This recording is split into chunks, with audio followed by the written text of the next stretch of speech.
你找我？我听到院子里有些动静，担心你，就来看看你。我没什么，就是刚刚酒醒了，觉得有些闷，所以出来走走。现在我有些困了，想要去睡了。你也早点休息。好。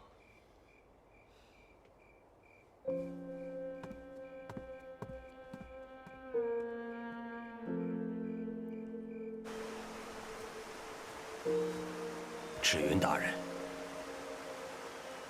情况如何？啊，赤云大人，您是我们若江族的大英雄，若江上下无人不知，无人不晓，当然是一呼百应了。现在族里的年轻人听说能在您的麾下征战，都兴奋得不行，连那些上了年纪的人都坐不住了。族民们信任我，就绝不能辜负了他们。吴王，你也帮我留意着，每家每户至少保留一个壮丁，绝不能因为我目击军队，就让留下的老弱妇孺们没了依靠。赤云大人，您放心，我一定会安排的妥妥当当。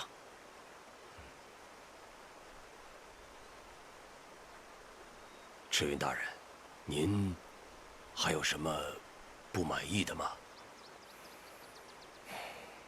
不，没有了。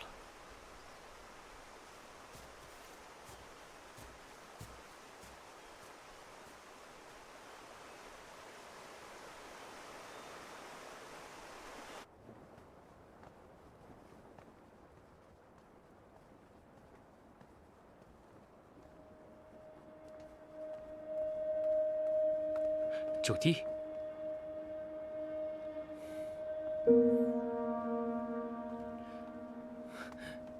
九弟，四哥，你回来了。出了这么大的事，母亲身边不能没有个人照顾。三哥是战死沙场，是真英雄。只是娘亲恐怕一时无法接受。是啊。遭受这么大的打击，是应该多注意休息。这样，一会儿我差人送一些安神的药材过去，都是这些年我精心搜集的良药，希望姨娘她能够注意身体。多谢四哥，应该的。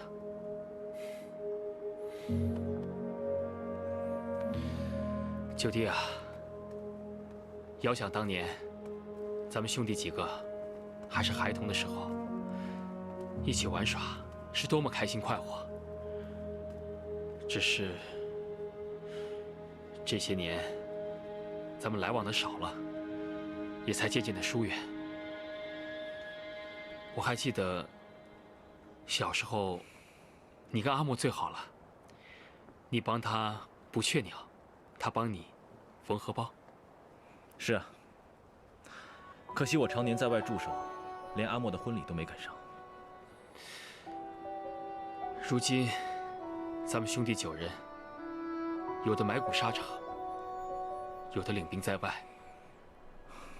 就我，整日在这宣阳山，无所事事，游手好闲。四哥过谦了，大哥和四哥驻守宣阳山，时刻为父王分忧，担子是咱们兄弟中最重的。哪里？还是大哥和你们辛苦啊！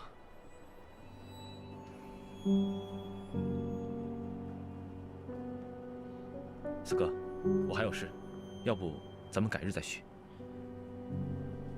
好，告辞。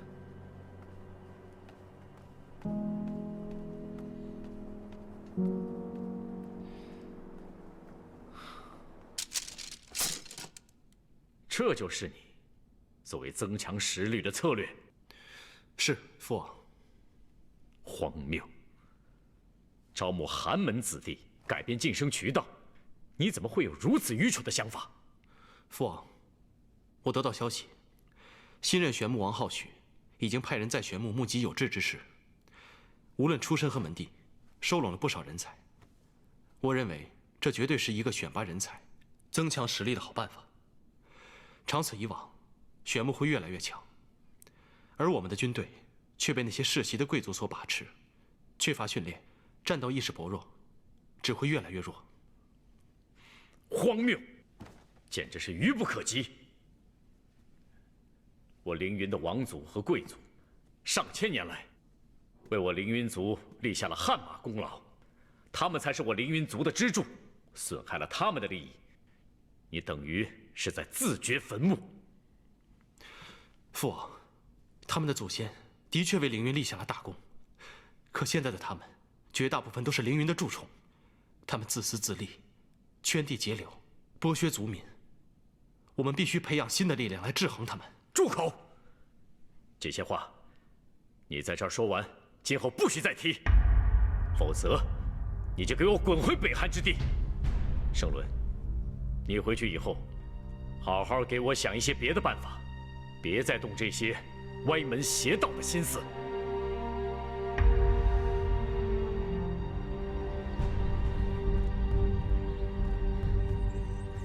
浩许，姐，赤云最近啊，打着你的名号，到处招募出身贫寒的人士，这些你都知道吗？姐，你有我担心，我心里明白。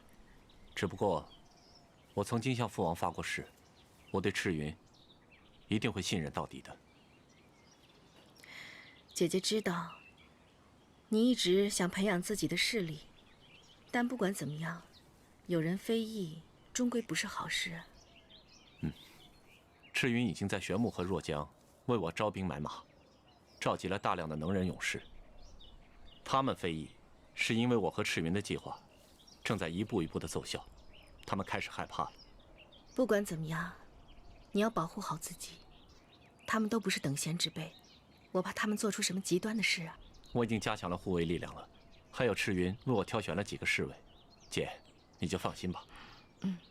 最近辛苦你了。还好，也算不上什么辛苦。对了，玄木的情况怎么样了？玄木的变化很大。浩许用童征攻打童尔关的时机，建立了一支自己的军队。刚开始只有几十人，还都是各地的游侠散客。浩许命人贴榜，在整个玄木征召勇士，无论出身贵贱、门第高低，短短几个月就变成了数千人。童征在童尔关坐不住了，可浩许命他守关，明里是在嘉奖他，维护他的战功，实际是阻止他回去，阻碍自己的事。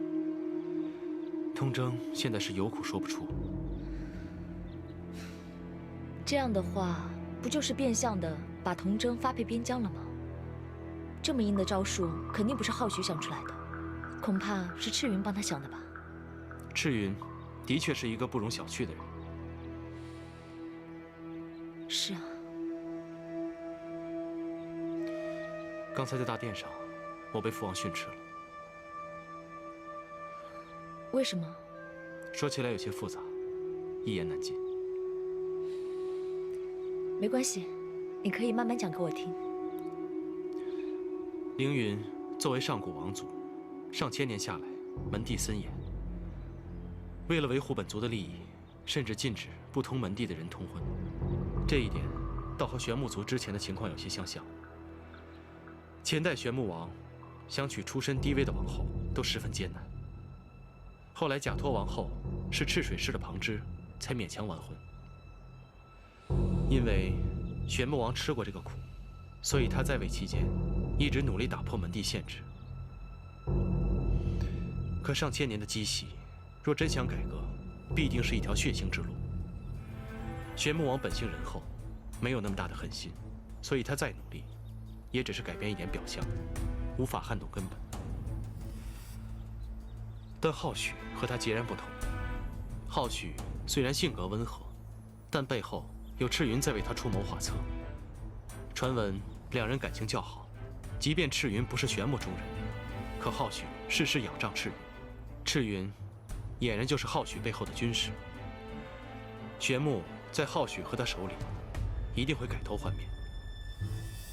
此番回若江，我已经召集了1万多若江的男儿，全是精干的勇士。只要稍加训练，战斗力绝对不会弱于王族的军队。赤云，这次辛苦你了，谢谢。你我兄弟何必言谢？玄牧这边，以招募贫寒之士为一重任，朝堂之上有些怨声载道了。压力是一定会有的，但这是我们必须要面对的，必须要付出的代价。我认为绝对值得。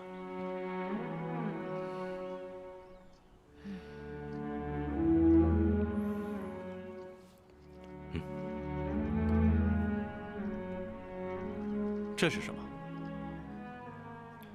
这是我在玄牧国目击之后，应召而来的勇士的最新的名单。我都精心筛选过了，能够上这个名单的人，都是有军官将领之才的人。你说这些，都是能成为军官统帅的人？没错。这上面可足足有1000人之多呀！上千人。刚开始我也不敢相信，可是玄牧国的底蕴的确是大荒之首，在这个腐朽的制度之下，还有着很多的人才得不到施展的机会。以后你们可以亲自去检验一下，就知道我赤云筛选出来的人到底有没有真材实料了。赤云，我当然相信你了。有了这些人当军队的骨架，我们再招募一些普通的士兵，我们就可以组建几万人的军队了。没错。看来这一步还真是走对了。赤云，我替浩许谢谢你。这是我对上代玄牧王的承诺，是我应该做的。我们宣阳跟你们截然不同。我发现，在凌云，女子谈论男子的时候，他们谈论的不是品德才华，而是讲究他们的门第血统，就好像出生在一个好的门第，拥有高贵的血统才值得嫁一样。这些话虽然看似是闺阁闲话，但其实可以反映出很多现实问题。当然，我们宣阳也必不可免地受到你们这些大王族的影响。但是我父王说过，无论是普通百姓还是王族，都是上天的恩赐，都是平等的，根本就不存在什么高低贵贱之分。一个人，不管是普通人还是王族，他的高低贵贱，只能由他的所作所为而决定。所以呢，在我们宣阳，无论你是出生在大家族，还是出身贫寒，只要你有才华，就可以受到大家的尊重。到现在为止，凌云族依旧意识不到自己的弊端，还沉浸在上古王族的自满中，就连父王都没有察觉到玄牧正在发生巨大的变化。他们只把赤云和童征的争斗看成是简单的权力斗争。我今日在朝堂上说赤云和童征的争斗其实是2个阶层的争斗，试探性的提一下改革，父王就很不高兴。他说礼仪尊卑是立足之本，我却妄谈改变。所以传闻中凌云不甘于做一个小部落，而是想要像宣阳、玄牧一样拥有自己的疆土，甚至逐鹿大荒，是真的了？也许是吧，我也不清楚父王到底是怎么想的。你倒还挺坦诚的。我不坦诚又如何？况且，以凌云现在的状况，要建立自己的疆土，谈何容易？就算是宣阳可以睁一只眼闭一只眼，可玄牧断然不允许有第3个足够强大的势力能够掺和进来。慢慢来吧，有些事情也是急不得的。希望能让父王慢慢明白吧。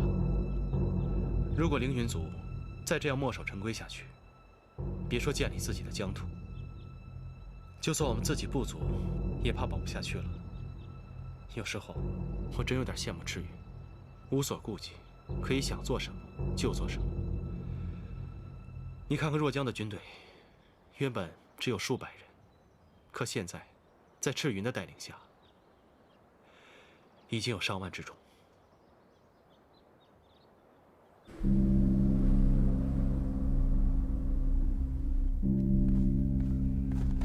娘亲，儿子回来了。金怡，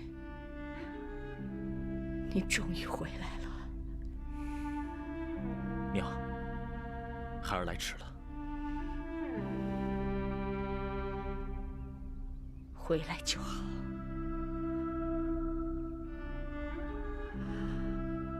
回来就好。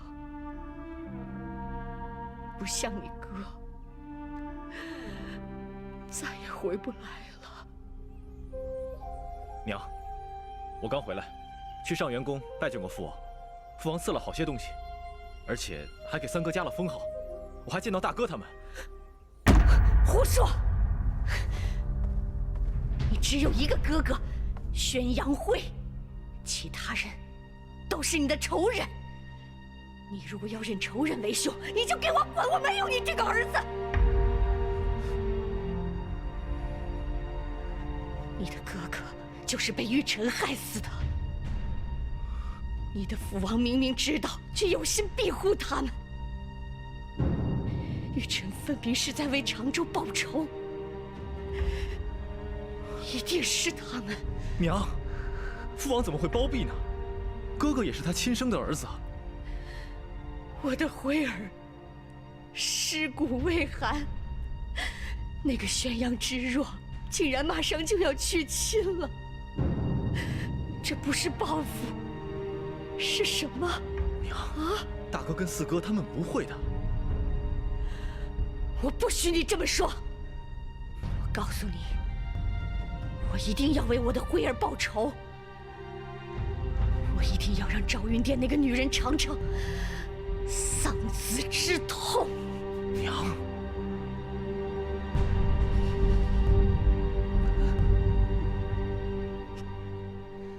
四哥婚期在即，也不知道未来的嫂子喜欢什么。那就要问你四哥了。我四哥那个性子，你问他10句，他回答你半句。我跟他唠叨了一天，也只打听出来了，嫂子是当地的大姓卓山氏。若江族、涉河族，都是民风质朴彪悍的地方，只敬骁勇的英雄。恐怕你这个嫂子，可不仅仅是涉河族的卓山氏，还是未来涉河的女族长。什么？我四哥竟然要娶的是涉河族的女族长？啊，我还以为四哥会喜欢一个温柔如水的女子呢，没想到他竟然会喜欢一个女中豪杰。那你打算送什么给这位女英雄呢？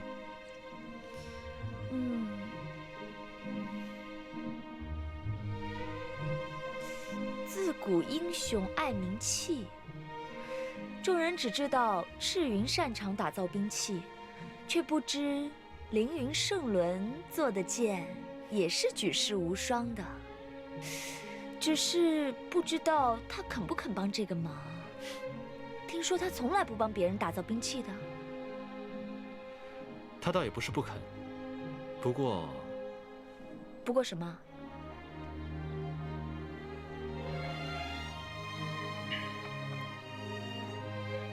也没有什么不过。当天白拿了你的辞酒方，这个就算回礼吧。不过这么短的时间，只能打造出一把贴身的匕首。真的吗？谢谢，谢谢，谢谢。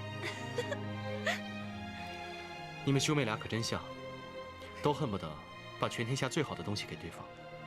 那当然了，四哥是全天下最好的哥哥。玉宸呢？大哥就跟父王一样啊，一切以大局为重。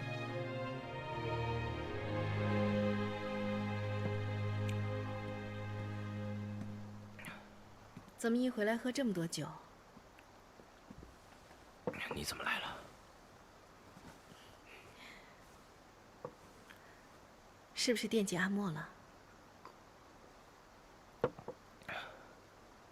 我惦不惦记他，跟你有什么关系？你们之间的事情是跟我没关系。我就是想知道，你那么尽全力的帮助浩许，有没有一点私心？是因为阿莫？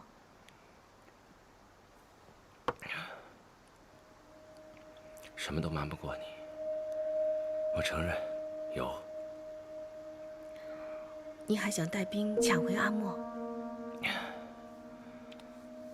不，我就想证明给他看，我赤云远比那个圣伦强多了。我要让他后悔，让他后悔没有找我。那你有没有想过浩许？他那么信任你，你难道真的要为了阿莫，再次挑起两族之间的战争吗？你就是这么想我的吗？我要是想挑起两族的战争，现在就可以拿起武器，带领兵马直接杀到凌云去。但是我并没有，就是因为浩许，还有老头儿。你放心吧，我会选择一个对玄武国有利的时机，或是让凌云先动手，不会让你跟浩许为难。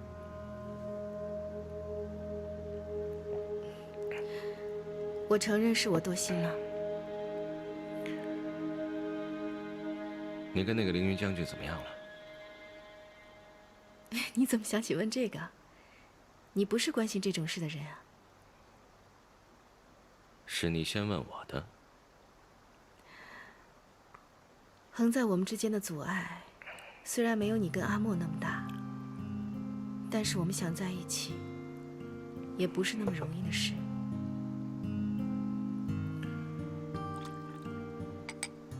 喝一杯。不了，我现在还没资格有这种雅兴，好多朝中的事要处理。你慢慢喝吧。不送。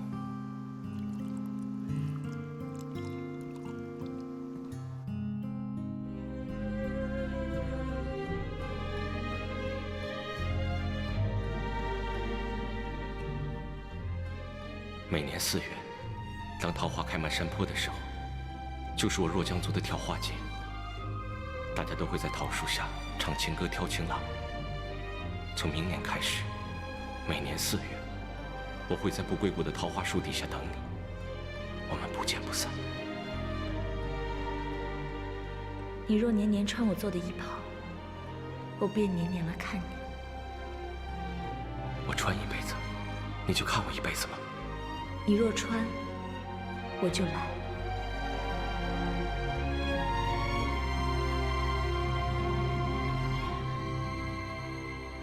当日，我将此袍赠与赤云，便是向他许诺了一生。可是他，却从来没有真正懂过我的心意。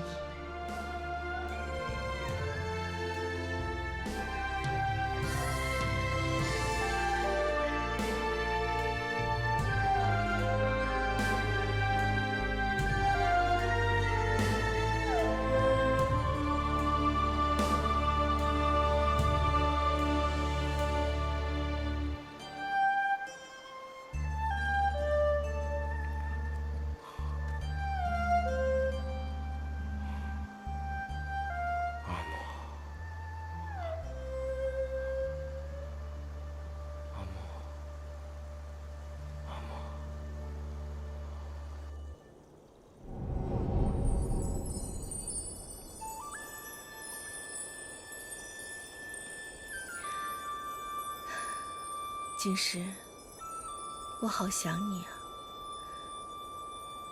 你在凌云还好吗？我其实很想去找你，但是玄木的事情实在太多了，我又分不开身。你过得好吗？丁音他们没有为难你吧？我好怕呀！我好怕两族交战，不知道怎么面对你。你懂我吗？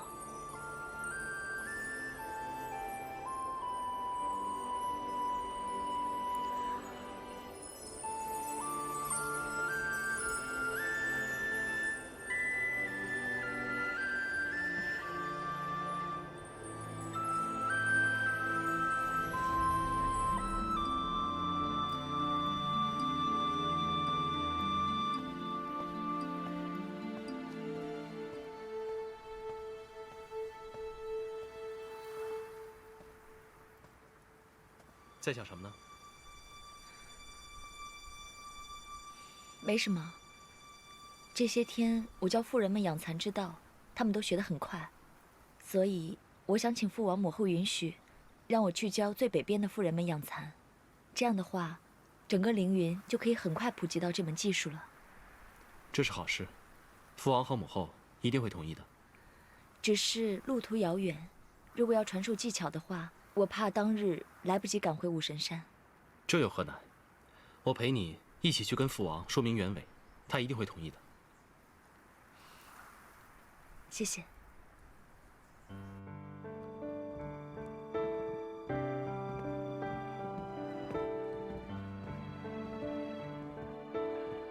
参见父王母后。免礼了。若儿，今天给本王带什么好东西了？一个小东西，还望父王喜欢。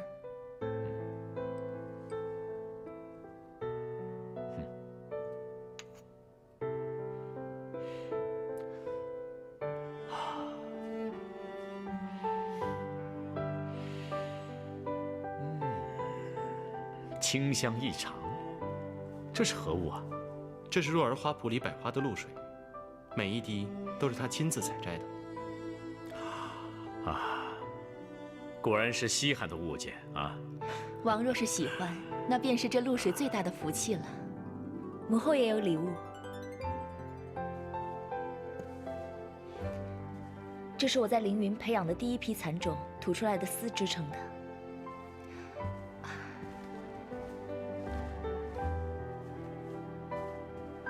还望母后喜欢。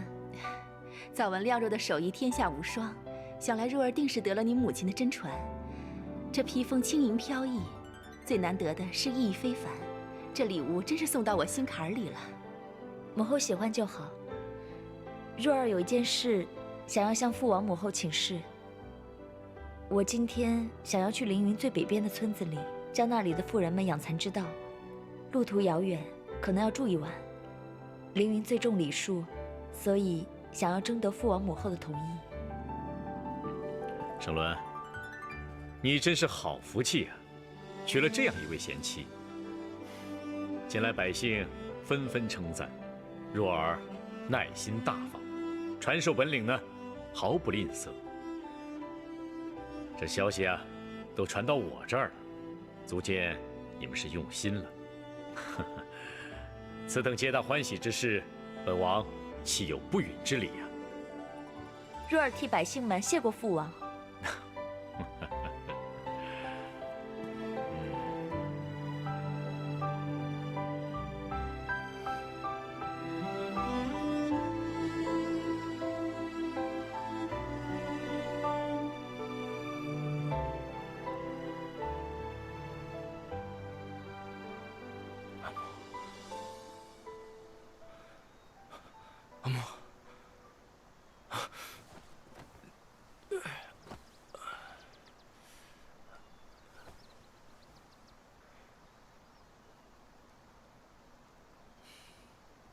您怎么在这儿？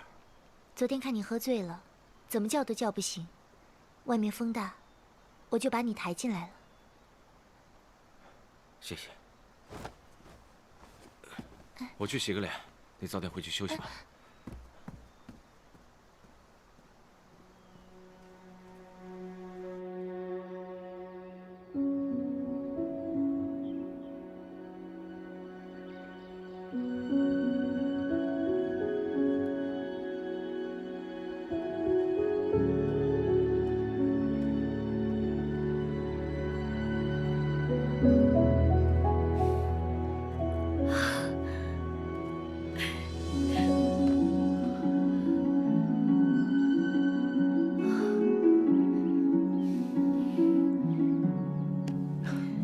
你怎么来了？我昨日收到你的消息，实在放心不下，就赶过来找你了。我都没奢望过你会来。放心吧，圣伦殿下告诉我，他已经想到推辞渊寒的办法了，到时候我就可以娶你了。真的？太好了，那这样就没有人责怪你了。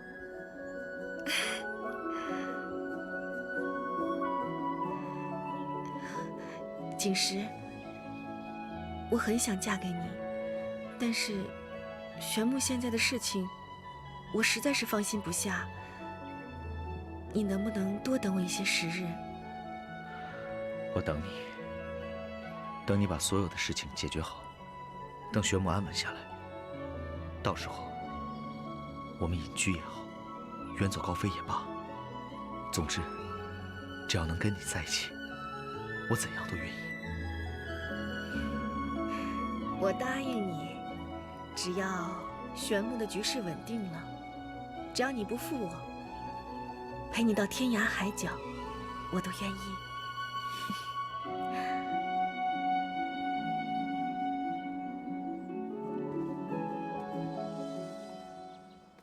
没想到父王母后竟然答应得这么爽快，我还以为在他们的眼里，出门是一个有违礼法的事情。哪有这么不近人情？更何况你是在为凌云出力，而且民间的百姓都在歌颂父王，父王肯定早就知道了。好吧，之前是我把他们想得太刻板了。殿下有密报。你先忙吧，我去收拾行李了。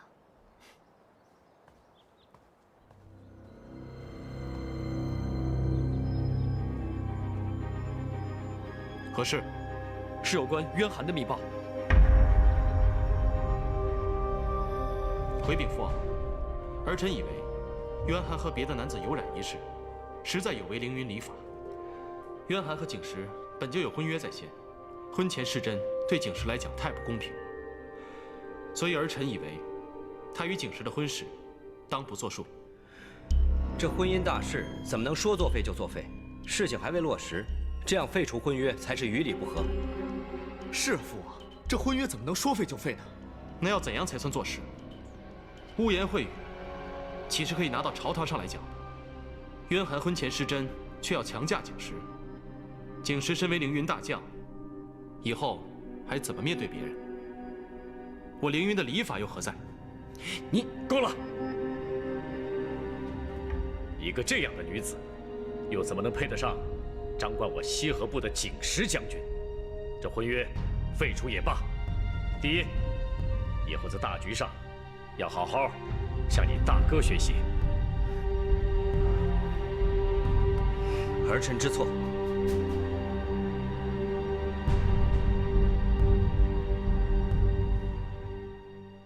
初见若缱绻誓言，风吹云舒卷，岁月间，问今夕又何年？心有惜，但愿执念，轮回过几年，弹指间，繁花开落多少遍。